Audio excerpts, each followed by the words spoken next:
Decorative pebbles offer one of the most attractive surfaces in a garden or driveway.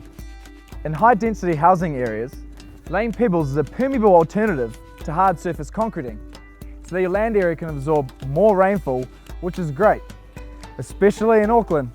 To prepare your pebbled area, lay what we call a base course, using gap 7 or gap 20 to make a hard surface to lay your pebbles on. Gap 7 will settle naturally as it's walked on, but would suggest using a compactor for larger gaps used in high traffic areas to make the ground settled and level.